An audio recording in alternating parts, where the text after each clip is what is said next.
KA Paul ఒక evangelist. అమెరికాలో పెద్ద మత ప్రచార సంస్థలు ఉన్నాయి. ఇండియాలోనూ ప్రీచింగ్ చేస్తారు. అనేక ధర్మకార్యాలు కూడా నిర్వహిస్తారన్న పేరు ఉంది. సొంత ఫ్లైట్స్ కూడా ఉన్నాయని చెబుతారు. ఆయనకు రాజకీయాల్లోకి రావాలన్న కోరిక కలిగింది. ప్రజాశాంతి పార్టీ పెట్టారు.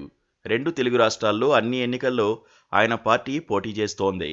ఏపీకి తెలంగాణకు కాబోయే సీఎం తానేనంటూ చాలాసార్లు చెప్పుకున్నారు. డిపాజిట్ రాకపోయినా సరే ఆయన పోటీలో ఉంటారు. పాలకపక్షాలను విమర్శిస్తుంటారు. ప్రతి అంశాన్ని క్షుణ్ణంగా పరిశీలిస్తూ తన అభిప్రాయాలను చెబుతుంటారు.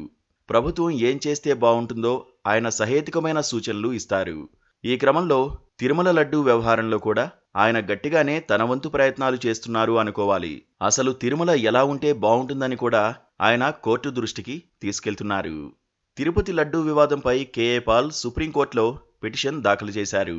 తిరుపతి లడ్డూ కల్తీపై సిబిఐ విచారణ జరిపించాలని, తిరుపతిని కేంద్రపాలిత ప్రాంతంగా ప్రకటించాలని కోరుతూ ఆయన పిటిషన్ వేశారు. 740 మంది క్యాథలిక్స్ కోసం వాటికన్ ప్రత్యేక దేశంగా ఉందని, కోట్లాది మంది భక్తులు వచ్చే తిరుమల తిరుపతి యూనియన్ టెరిటరీగా ఉంటే తప్పేంటని ప్రశ్నించారు. లడ్డూ కల్తీ వివాదంపై సిబిఐతో విచారణ జరిపించాలని డిమాండ్ చేశారు. నిజానికి సిబిఐ విచారణ చేస్తే బాగుంటుందని ఒకరిద్దరు అనుకున్నా బీజేపీ నేతలెవరూ అలాంటి పిటిషన్లు వేయలేదు.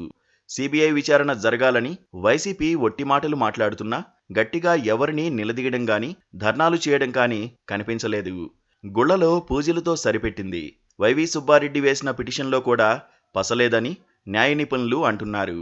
సుప్రీంకోర్టు న్యాయమూర్తులు మాత్రమే చంద్రబాబు ప్రయత్నాన్ని గట్టిగా ప్రశ్నించారు. తొందరపడి ఎందుకు మాట్లాడుతున్నారని నిలదీశారు. కాషాయ పసుపు నేతలు చేయలేని పనిని కూడా ఒక క్రైస్తవ మత ప్రచారకుడు చేస్తున్నారు. నిజానికి పాల్ జన్మరీత్యా హిందువు, తర్వాత క్రైస్తవ మత ప్రచారానికి దిగారు. ఈ మాట పాల్ స్వయంగా చెప్పుకున్నారు. ఏ మతాన్నైనా పూర్తిగా విశ్వసించాలని ఆయన వాదిస్తారు. మత సంస్థల నిర్వహణలో పారదర్శకత ఉండాలని, అనవసర జోక్యం ఉండకూడదని ఆయన అంటారు. హిందూ మత సంస్థల్లో ప్రభుత్వ జోక్యం ఉండకూడదని కోరే వారిలో పాల్ కూడా ఒకరు. లడ్డూ దగ్గర నుంచి దర్శనాలు, కాటేజీలు, వసతి దాకా ప్రతి చోట దోపిడీయే కదా. అచ్చంగా ఓ ప్యూర్ గుడిలా ఎందుకు ఉండకూడదు? తిరుమల మాత్రమే కాదు, మధుర, అయోధ్య, వారణాసి, ఉజ్జయిని, చార్ధాం, వైష్ణో, యాదగిరిగుట్ట, భద్రాచలం, వేములవాడ, శ్రీశైలం, చిదంబరం ప్రతిదీ సర్కారు పెత్తనం దేనికి? సోకాల్డ్ సెక్యులర్ వ్యవస్థలో మత సంస్థలపై దాష్టికాలు దేనికి అని చాలామంది ప్రశ్నిస్తున్నారు. పాల్ కాస్త ముందుకు వెళ్లి సుప్రీంకోర్టులో పిటిషన్ వేశారు. అలాగని పాల్ అన్య మతస్థుల జోక్యాన్ని ప్రతిపాదించలేదు. ఎవరి మతాన్ని వారు పాటిస్తూ ప్రచారం చేసుకోవాలని మాత్రమే అంటున్నారు.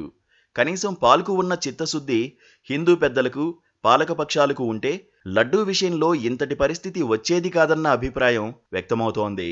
మత పెద్దలు సైతం రాజకీయ లబ్ధి కోసం ప్రయత్నిస్తున్న తరుణంలో అన్యమతస్థుడు తిరుపతి లడ్డూపై ఆసక్తి చూపుతున్న సంగతిని అందరూ గుర్తించాలి. ఇకనైనా పద్ధతి మార్చుకుని తిరుమల విషయంలో జరిగిన తప్పులు పునరావృతం కాకుండా చూసుకోవాలి. Please subscribe to KTV Telugu. KTV Telugu. KTV Telugu. KTV Telugu channel.